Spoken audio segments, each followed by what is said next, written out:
welcome back to the Standard Podcast. This thing is getting turned up. What you think, bestie? Turned up. I am Pastor Kelly Ogwezi. You can just call me PK, and I'm joined by one of my favorite people on the planet and my best friend in the whole wide world, Rah Rah. Hi. Thank you for joining me once again, bestie. You're welcome. Are you ready for this today? I do not know because you are too excited about it. So let's do it. So the Standard Podcast is created for the woman who did not plan to be a disruptor, but life left her with no option. It is for the woman who intentionally challenges systems, mindsets, and patterns that keep people, organizations, or cultures stuck, while introducing a new, higher standard of truth. There's a standard, order, or possibility. This podcast is for the woman who refuses to die in dysfunction or normalize dysfunction. And today's episode is titled, drum roll, From the Bedroom to the Bathroom. Bestie, you didn't even let me finish. Okay. Sorry. From the bedroom to the bathroom, the conversations we're not having. Are you ready, bestie? Ready like Freddy. All right. Are y'all ready out there? Okay. Let's go. Let's start with vaginal odor. Okay. You took that really straight, bestie. Are you being like a nurse practitioner on me right now? No. Okay. It's a thing. It is a thing. Yeah. It's a thing. And so let's start with the myths about vaginal odor, what people actually say. You ready? Yes.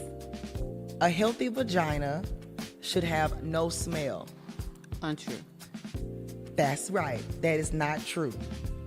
Every vagina, Not every. every vagina has a natural scent. It does. The smell changes with your cycle, diet, hormones. Odor only becomes a concern when it's strong, fishy, my God, ooh-wee, or metallic. How do you have a metallic odor? Oh, you smell like metal. Some medications have Tetracycline, right? Tetracycline? Have your vagina smelling like Yeah, that. Yeah. I know it makes your mouth taste like metal. Yeah. So that might be one of them, which is an antibiotic. But odor only becomes a concern when it's strong, fishy, or metallic, especially with a discharge or itching. Yeah. That can be a signal of BV. So that was one of the things. BV, we're both nurse practitioners. We're not giving you any solid medical advice. We're just having a healthy conversation and including you in it. We're not treating you. That's what I'm trying to say. Yeah. But one of the things, because I did women's health Yeah. for quite a while at the VA and at Jackson Hines, Right. the health center. And so one of the things that people came in with a lot was vaginitis. Yeah. And so BV, vaginitis, it smells like fish. It's awful. Yeah. And sometimes you might be like in a public restroom or something and you'll go in behind somebody. You can smell it. And you're like, you didn't smell that? Like, you really can't ignore it. And I feel like if you have vaginitis, you can definitely smell it through your own clothes. Yeah. And the more you ignore it, the worse it gets. It's not going to get any better without medication. We normally treat that with Flagyl. Yeah. And Flagyl is absolutely terrible, but it's better than having vaginitis. That is one of the nastiest medicines on the planet. It doesn't matter what you chase it with. It's just going to leave that nasty taste in your mouth. But you should not ignore that smell. Right? So if you have a discharge or itching, that can be a sign of BV or, oh, my God, a yeast infection. Yeah. Oh, my God. Those are horrible, too. Or a STD. Right. Okay? So the first myth is that if you are healthy, you won't have an odor at all. So when I say odor, I should say smell, like no smell. So that's not true. Every vagina has a natural scent. Right. But there's a difference between natural And a pungent smell. What? There's a difference. You're right, bestie. You're right. You're right. Okay. So here's myth number 2. You ready? Yes. douching keeps you fresh. No, douching can cause issues like yeast infection. Yes. It can actually cause. So how are they able to sell? I remember when I was younger, Mom used to get those Summer's Eve douches. Definitely. They got the vinegar and water. They got the. Do they still sell those things? They do. So why do people get how? Because they can cause vaginitis and yeast infections, irritation. Yeah. I guess they don't. They tell you it passed FDA, so. But you're not supposed.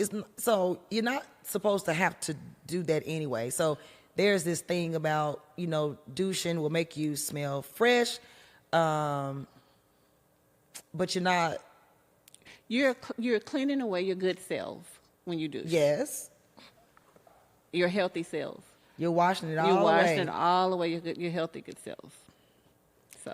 What about female suppositories for smell? I'm not too sure if it does the same. I imagine or it not, would do the same but I'm not thing, sure. right? They sell all this stuff in the store though. That's the thing. So you hear a lot about the boric acid suppositories. Mm-hmm. Have you heard about those? This is all stuff over the counter. Yeah. What is it saying about the suppositories? It said that they can help With the odor? Mm-hmm. Okay. with recurrent vaginitis or yeast infections, or a lingering odor after finishing an antibiotic. Well, it's just like when you had a yeast infection and they give you the cream. Yeah. I guess it's. I mean, it's okay. So basically, the way boric acid works, number one, you cannot put it in your mouth; you'll die. It's not supposed to be ingested. I hope It's a not. suppository, but it's a small capsule inserted into the vagina to restore healthy acidity.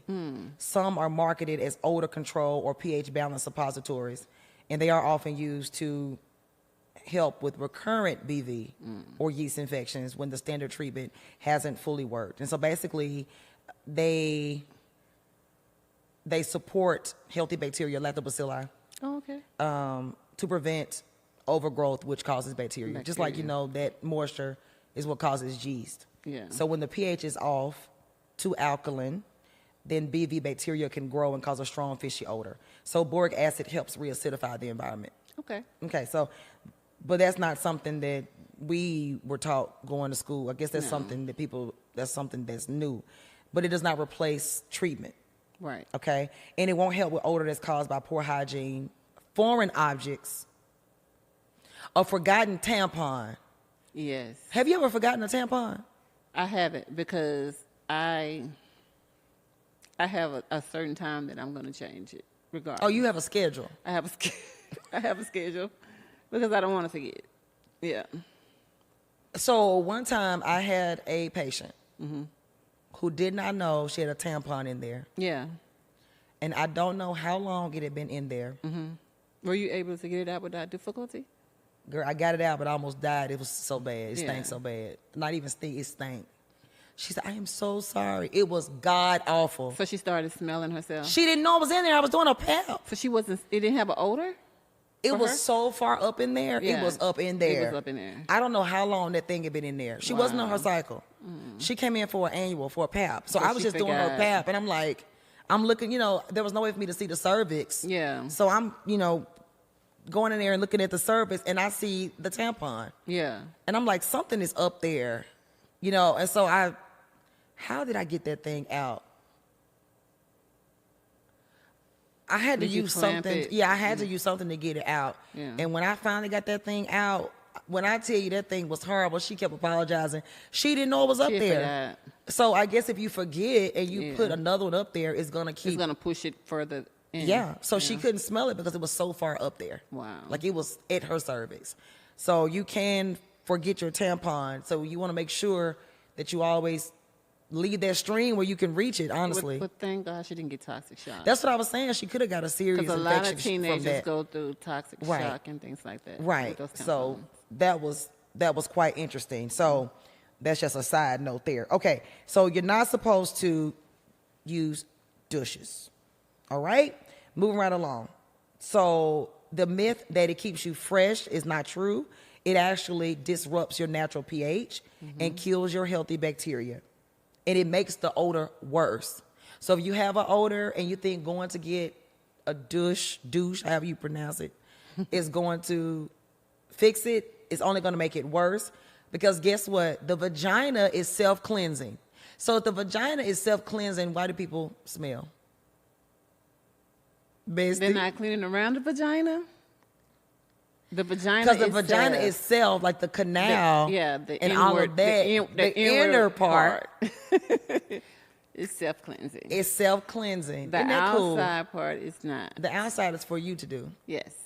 Okay. Yeah. Y'all, we got that, right? So I don't think people really know that either. And that's why you don't need a douche, because it's self-cleansing. Right. All right. So just in case, it is self-cleaning. All you really need is warm water and gentle soap. Externally. You don't have to put anything in there. Inside of the vajayjay. No. My bitch said inside the vajayjay. So inside the vajayjay, you don't need to put any of those things up there to clean yourself. You just use a mild soap. Now, if you don't use a mild soap, that's going to be on you, because you talk about... Stay away from perfume soaps down in the inside. So what about like feminine wash? I can't use any of that stuff. Yeah. You talking about a yeast infection. Yeah. What about the sprays? Like, I can't do none of that. Like your sprays. It's perfume. But you shouldn't really need that. Yeah. If you practice proper hygiene, and if you're sweating, clean yourself up and change your underwear. Yeah. Right? Before you walk around sweaty. And make sure you wipe in the correct way, from to back. front to back. Not back to front. Oh, yeah. You don't want to do back to front. You want to do front to back. Okay. So, here we go. The vagina is self-cleaning. Warm water, y'all. Just warm water and gentle soap. So we be doing a whole lot of stuff sometimes, and then all the extra stuff that we do actually triggers the BV and the yeast infections and so forth. Right. So don't do all the extra stuff before that. And what about bubble baths? You're not supposed to do that either. Oh, no. I cannot do any of that kind of stuff. You talking about on fire. We say all that extra stuff you do before you think something about to happen, and then end up with a vaginitis and a yeast infection. No. Okay, so we're going to turn this up. You ready? Oh, Here's another myth. We're about to get this thing popping. Here's another myth. Having an odor always means you're dirty. True or false? No. Okay. Now, odor can be from infection. It can be from sweat. It can be from tight clothes. It can also be from hormonal changes. Like, you didn't do anything to cause it. It's just a change in your hormones. Yeah. So this is why it's recommended that you wear cotton underwear. Right. Avoid overly tight clothing for too long. And if the odor changes suddenly or is persistent, that's when you need to seek medical attention. Do not ignore the odor. Because if you can smell you, we can smell you. Right. Don't you think? Definitely. Like, you should be able to smell yourself first. Yeah, right? Definitely. So here's the next question. Should a woman be able to detect her own natural scent without somebody having to say, sis, you stink. You need to do something about that? I think so. Unless you don't have the smell for so long that you used to it. I mean, I don't know. That's what I'm wondering, because one time I knew this girl, she smells so bad. Yeah. Like, and she was pregnant. Like, how? When I say bad, I'm talking about her whole body. And like, just poor hygiene. You think it was just poor hygiene? You don't think it was anything extra? No, it was just, I'm sure that was I'm sure it was something going on there too. But she just had poor hygiene overall. And it's like, sometimes people don't even recognize it. It was bad. I'm not talking about missing a shower for a day or two. I'm talking about, this was like, it was just, she just had very, very strong body odor. You know what I'm saying? Yeah. Bad, like a garbage can, like a dumpster. Like, really, really bad. Not the dumpster. And no, for real, we had to talk to her because it was bad. But a woman should be able to detect her own natural scent without outside input. So a woman should be able to detect her own scent without outside input. What do you feel about a man letting a woman know that? Oh, I was going to get to that. Oh, okay. Oh, no, we can go ahead and get to it. Oh. I think someone told us it's called a bad box or something. Well, my understanding, I don't think that was the definition of a bad box. I think. What's the bad box, Kelly? Like, not sexually fulfilling. Oh, okay. Well, I guess it could be multiple things. I imagine if you're smelly is a bad box too. I guess. I don't know. Possibly. Okay. So let's jump down to that then. Okay. Okay. All right. I'm sorry. No. Let's go on because I was about to get there. Okay. Can partners mistake normal scent for a problem? I don't think it's the same.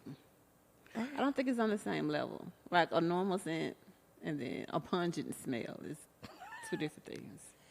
Okay. Some partners have unrealistic expectations due to porn or lack of education. I guess they think you're supposed to smell like a rose garden. I don't know.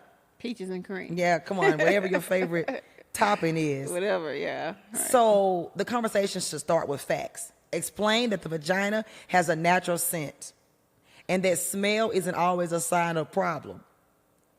If you suspect it's more than a normal variation, agree to get checked together to ease any tension. All right. Or concerns, yeah.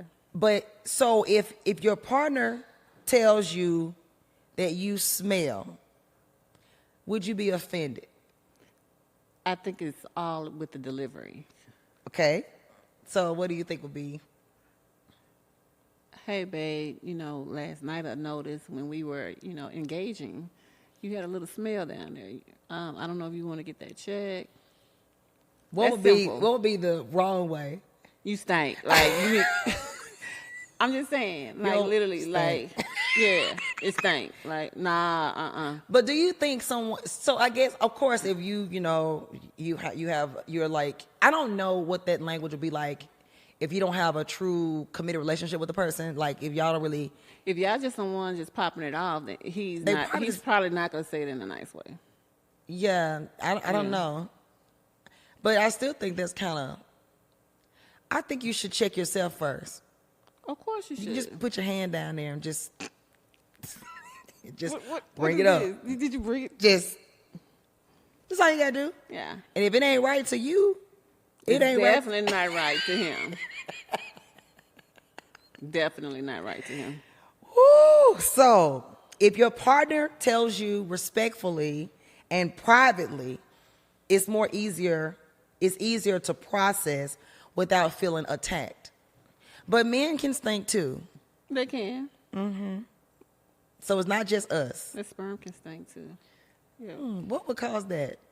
I guess the same thing that'll cause a smelly box. I mean, same difference. Okay. I would say. Okay. So if the person tells you in a critical, shaming, or public way, it's more likely to feel like a harsh. So what my question was, it shouldn't be a harsh surprise if somebody tells you have an odor. Right. I think you should know that. Right. Unless there was something that changed. In the middle. Maybe they caused it. I don't know. Some people just don't mix well. I don't know. Okay. But here's the thing. Sometimes your partner can notice changes before you do. Men are one of the top ones that let women know when they have a lump in their breast. So a lot of women find out about lumps in their breast because tell of their something significant different. other, Wow. which is great. They know your body better than you know Yeah. your body seems sometimes. Yes. So, next question. Uh-oh. Should a woman tell her partner? So we've gotten through the odor, Yeah. and as a woman, we all have a natural scent, but it should not be offensive. Right. And if it's offensive to you, it's going to be offensive to somebody else. Right. And you definitely don't want to be walking around here and everybody can smell you. Like, that's not cool.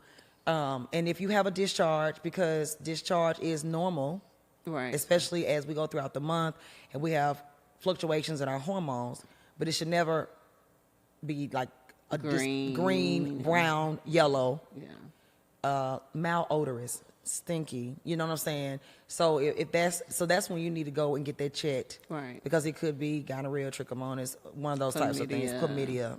Yeah, that discharge. If it has color or odor to it, you need to go get that checked. Right? Because that's a sign of itchiness. All of that. Yeah, that's a sign of possibly a STD. Now, should a woman tell her partner if she's not sexually satisfied? Why are production laughing? So I think so. I think in a healthy way, like in an encouraging way, like, hey, babe, you know, I'm still waiting. No, you finished, but I'm not. Like, you know, in a healthy way. Okay. So, are you equating sexual satisfaction to an orgasm? Well, you can be sexually satisfied without having an orgasm, but an orgasm, you know, it's an orgasm. Some women have never had an orgasm. I wonder what the statistics are on that. On orgasm? I wonder, is it reported? I'm quite sure it is. And I'm talking about long-term marriages and have never had an orgasm, or it's never been a priority. Well, I was told that, you know, penetration does not help with the orgasm. It doesn't. It's more of a clitorial stimulation Yes. that helps with women having orgasms. Yes. But that's another story. Well, not really, because most women most women will not get it from penetration because of just the anatomy of the Right. body. So the clitorial stimulation is what can possibly give your woman an orgasm. way Yes. faster Than penetration. That's why I'm saying when we was talking about the smaller penis, like the motion of the ocean, maybe if he's, I don't Hanging know. out on the clitoris Maybe. because he couldn't get any further, just grinding. Next subject. Oh, I'm just trying to understand. That's possible. That's possible. So that's probably why that saying came about. Oh, Yeah. the motion. Yeah. Maybe so. Maybe so. Okay, so it says, according to a report, that 10 to 15% of women, this is just one report, have never had an orgasm in their lifetime. 10 to 15%. 10% of women report never having an orgasm. So that's a different study. So one study says 10 to 15%, another study says 10%, and then another study says 1 in 5 have never had an orgasm. So there's a lot of fakeness going on. I Faking guess it. so. Should you fake an orgasm? I'm just not gonna do it. I'm just not gonna do it. It's not for me. You just be like, no. I'm not gonna fake it. If you done, you done. Okay, it didn't happen for me, but I'm not gonna fake it. Like, no. Bestie. I'm just saying, Like I'm what? just not, no. I'm just not. No. Why is it sometimes? I don't have to do that. I don't have to fake it for you. No, you don't, because that's an injustice to you. Yeah, exactly. And if somebody actually cares about you and about your satisfaction, they should want you to have an orgasm. What's the Or point? find out what it is that will get you there. True. So Yeah. that's communication. Communication. Okay, so check this out. If a woman is not sexually satisfied, sometimes the guy really thinks he's put it down.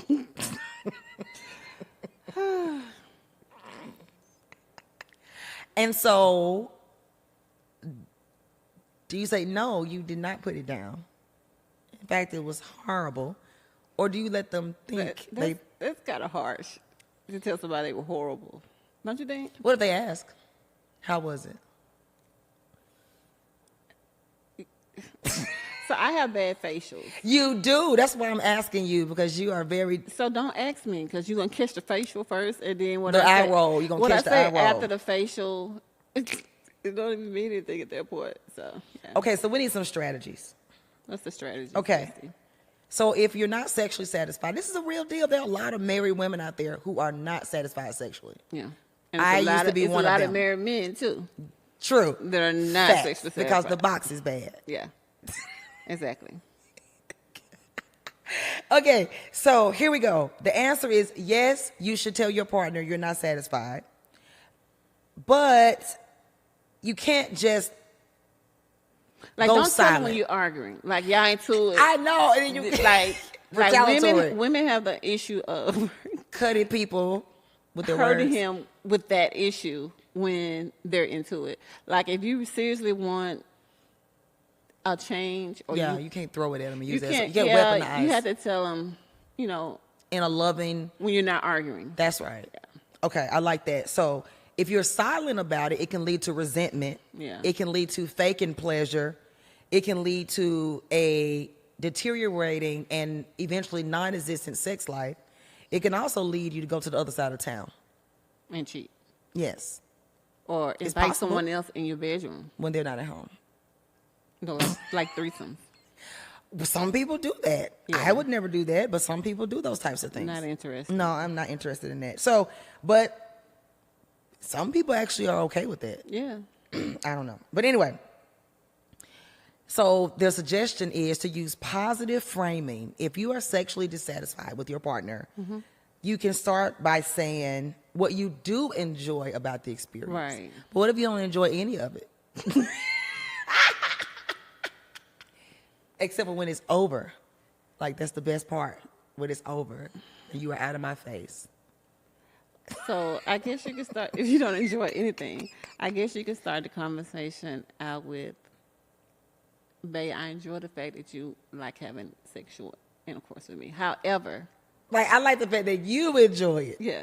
I like that you enjoy it. However, I want to enjoy it as well. Yes. Simply doing X, Y, and Z Simply. helps me to enjoy it. Okay. Do you think you can start doing that? Well, can we be more open in our communication Yeah. about it? Oh, I like this. You sit down, talk to your man or your woman, and be like, hey, I like this.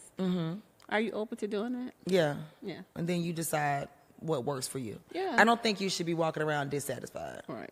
You know, like, that's not cool on either part. Or claiming you got a headache every night. Oh, man. Every night. Every night. Sick every night. Women would quickly say, headache. oh, I got a headache or I'm cramping when they don't want to have sex. That's true. Men, they be lying to you. She don't have a headache every night. Oh, wait, we got to get back on our girl side. Okay. Okay, all right. We're going to retract that. But no, every night. And nor should you have to make excuses because you don't want to do it. You should. So if you got to make excuses for why you don't want to do it every time it comes up, you need to check the situation and you need to have a conversation. All right? But again, you don't criticize the person and you don't use whatever has happened as a weapon against them later because that's not cool. All right? A good partner wants to please you. A good partner. They should actually care about your pleasure as well. All right?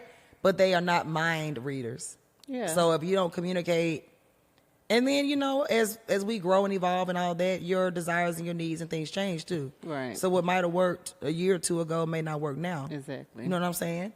Okay, so here we go. Sexual pleasure is not a scoreboard.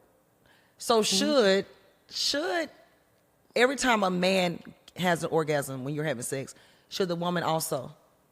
I don't think so. I don't think it's going to happen like that all the time. It has not happened all the time for me. Me either. I put it that way. So, Yeah. But it's not a scoreboard. yeah. Sometimes the focus is emotional intimacy. Now, I think emotion plays a lot. yeah, because if I into don't that. like you, I'm probably not gonna like Yeah. it or being with you. Like if I don't like you, like if you've got to where I don't like you, I'm not gonna want to do that. Yeah. You know what I'm saying?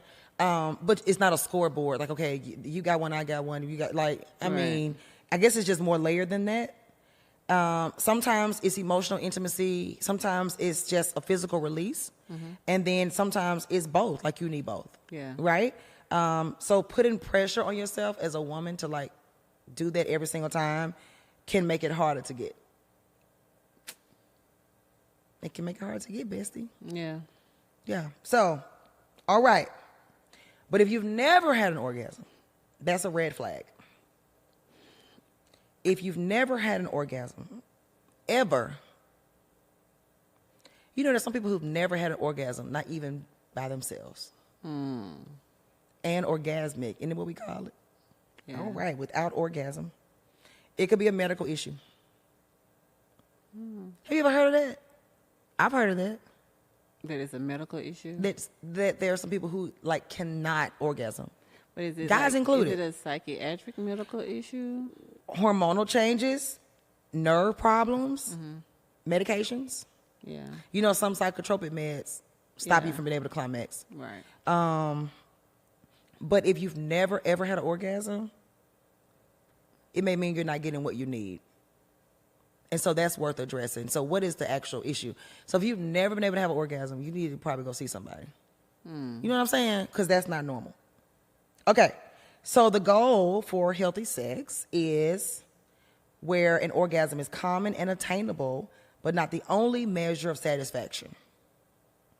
You can focus on communication. You know, we talked about erectile dysfunction, and what do you do if you're with someone who can't sexually, like, do that? Then Right. what do you do? So I guess that's where communication comes in, and foreplay, and Promoting intimacy. just intimacy. Because intimacy is not Yeah. just actual sex. Yeah. No, it's more to it than that. But if only one person is trying to keep the fire alive, the flame is going to die. Now, the contrary to this is a woman may also be contributing to the dissatisfaction because we often place all the expectations on the man. Exactly. High expectations on the men. Do you think that's fair, Bestie? Of course not. But we do it, don't we? We do. Okay. So we expect our partner to just know what we want, or fake satisfaction instead of giving feedback. So basically, if you fake the satisfaction, you're training your partner to do the wrong thing, like over and over. Right, because they think you liking it and you really don't. Exactly. That's why I say I can't do it. Yeah, so when you are pretending like that's it, they're going to keep doing the thing that you actually don't even like. Right. Because how do they know? Okay. So that could be a contributor to the dissatisfaction. Also, unresolved resentment, mad about something else, or stress, or conflict in the bedroom without addressing it outside the bedroom. That can be a problem. Or shutting down physically because of non-sexual relationship issues. So I'm really mad at you about something else, but it's spilling over into the bedroom. Can you relate to that, Bestie? Mm-mm. Oh, so you can't relate to being upset about something else and it affects your intimacy? I mean, if I get to the point where I'm intimate with you and I'm having intercourse with you, then hey, we can. Oh, you table it. Yeah, I'm you gonna table the that for argument right now. And you gonna pick it back up later? Yeah, we can So pick you it back up. compartmentalize it if you're mad. If I have to. I'm just saying. You put what's most important in front of you. Exactly. And so you don't worry about the fact that you're really mad in some other areas. No. Okay. All right, Bestie. Okay. All right. What about initiation? Terrible. I have no problem with initiation. Okay, Bestie. Do you? I could be better. There's nothing I could wrong be with better. a woman to initiate. No, it's not. Yeah. It's not. I wonder where that comes from when you don't. Because I guess women think you're supposed to be this. I don't know, this little innocent person who's supposed to let the man take charge, and if Yeah. a woman take charge, then what is that supposed to say about you? But I think it's okay for women to initiate. I think it should happen. Yeah. I think some men like for women to initiate. I think so. They want to feel like they want it as well. So if the person's not initiating, then the other person may feel unwanted. Like it's always me, like it's always Yeah. the other person who's Yeah. wanted, like you never engage. I would think so. Yeah. I probably need to see a therapist. All right, so but anyway, all right. So here we go. Not initiating, leaving all of the pursuit on him, and sometimes all the work on him too. Yeah. I don't guess that's fair. It's not. Not engaging in foreplay or exploration. I think that's important. Yeah, but you have to. That's why it's very important that you actually like the person that you're with. Yeah. If I like you, I'm open. If I don't like you, I'm not open. Because sometimes you get in situations and the person you thought you were with is not who you're actually with. Yeah. And so you just get so turned off that you're like the thought of you makes me want to throw up. So I definitely could not caress you or anything like that because I don't even like you. Yeah. I mean, I'm just saying it happens. There are people right now with people that they do not like. So you can forget all of that because, like, I don't even like you. I get what you're saying. So in a healthy relationship, so I just feel like there are other contributors, and I think it could go for the guy too. Like if you always tripping and stuff like that, it could eventually, I imagine, turn them on to a certain degree. Yeah, You know of what I'm course. saying? So I can see how that goes both ways, right? Okay. Nor should we leave the burden on the other person to always figure out what the other person wants. So these are all things that can lead to the woman also causing dissatisfaction. And I think we do, some of us at least, I don't know what the statistics are, but we do probably place too much of that on the other person, on the person. Okay, so satisfaction is a team effort. I agree. It's a team effort. Last one for now. I think this is pretty cool. Are you ready for this last one? Yes. Girl, I'm about to make you laugh so hard. Should a woman shave her pubic hair? It just depends on what you like, what your partner likes. Like some men wants it shaved and some men doesn't. Bessie, you remember that time our friend was at your house and she had a bush? I'm not engaging in this Do you conversation. remember? You do remember, I'm don't not you? engaging in this Bessie, do conversation. you remember? Yes, I remember, but I'm not How engaging. did we in find that out? How did that even happen? I don't remember. I remember as we were I in remember your it happening. bathroom. I remember She asked it was for- was it New Year's or something? We was going. We had out for all New gone Year's. up there. Well, you lived there, but we Yeah. came up there. We were hanging tight back then with her. And how did we find out about this bush? We were like, girl. I think we ended up discussing the hair she had on her legs, and the conversation went from there. It was a lot. But Like, again, did she leave a razor? Like, it's something about a razor. Yeah, but the point is, it just depends on what your partner likes and what you like for yourself. So which one is more important? So What what you like if to me, always what you like for yourself. want? So what if you don't want to shave and your partner? No. Let me rephrase that. What if you want to shave and your partner does not want you to shave, or wax, which I'm never gonna do. You can do a half and half. I'm just joking. I'm just joking. Compromise. Compromise. That would be so This fly. size for me, this size That would for be you. so fly since we have No. the same thing. You are so. That's why you my A landing bestie. strip. Some people do that. Yeah. What's the point of that? I don't know. A design? Okay. So, do you think it's more about comfort, partner preference, or society standard? I don't know what society standard is. Yeah. And, working in probably women's about a health, 50-50. working in Like, I women's don't health, think it's- I've seen it all. Yeah. I don't think. You like, it's not even something you think about because you've seen it all day long. It's just, I'm just here to do the PAP. I'm just here to do the assessment, whether you shave or don't shave. But I do feel like when you have it tamed, Cleaned up. it's easier to be clean. Yeah. I know that, the hair is for protection, like Yeah. it has a purpose. But, I guess it's just all about preference. Yeah, and the waxing is painful until after you had several waxings. So pubic hair protects against friction, like in your clothes. Yeah. You know what I'm saying? It also protects against ingrown hair. Hairs.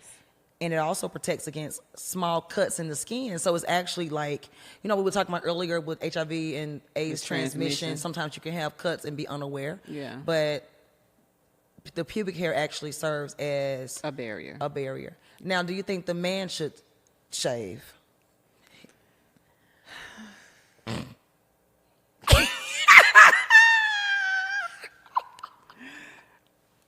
I don't know. Bessie, what are all those looks for? 'Cause I don't know. Because I'm just, when you say it, I'm picturing a shaved man at that point. So I'm just like, yeah, it's either way. I wouldn't care. I don't think I want my man shaved though. You don't think so? Maybe not every week, but would you like no grooming at all? No trim? No, you can groom, but I don't think I want you shaved, like baby butt shaved. No. Really? I think it's just whatever the person likes. I don't think it really. Right. It's not the same as us Yeah. because the shaft doesn't have hair on it. Imagine if the shaft had hair on it. Nah, I ain't gonna be able to do it. Miss me with that. Imagine that. Yeah. Like what? Can you imagine? I bet somebody probably has some type of abnormality and they have hair on their shaft. No. Imagine that. Like, what do you do with that? I don't want to take my brain there. Okay, y'all. So basically, it's about preference. It's about communication. It's about being real with yourself. Do not go around ignoring vaginal odor. That's not cool for you or for those who have to be abused by your smell. It's so unfair for someone to walk around and basically cause you to have to get a new set of nostrils because they won't take care of business, okay? When it comes to sexual things, you need to have open communication. If you're gonna do life with somebody, make the best out of it, Yeah. okay? You should enjoy doing life with your partner. It shouldn't be that you're tolerating your partner. So whatever it takes to make that thing work, talk about it. And a lot of times when it comes to sexual things, for whatever reasons, like we treat it like a taboo. We're not taught to be open about it. Yeah. You know what I'm saying? So some of this stuff we're still learning, even 40 upwards. You know what I'm saying? Right. And then also like when it comes to things like shaving your armpits. Like that's a must for me because if you don't shave it, it's harder to stay clean. What you think, Bestie? Some people don't like to shave, period. I know. It's a preference. Yeah. It's just a preference, but I'm just saying for me. I just think like if you use the powder deodorant, it gets stuck in your It hair. does. After so much time. Yeah, it does. But again, it's your business. It's your armpits. It's your genitalia. You can do whatever you want to do with it. We're just having an open, friendly, fun conversation. At the end of the day, it's up to you. But the takeaway is communicate. Don't shortchange yourself. And if you have an issue going on, don't ignore it. Yeah. All right? All right. That's it for now. We'll see you next time. Bye. Bye.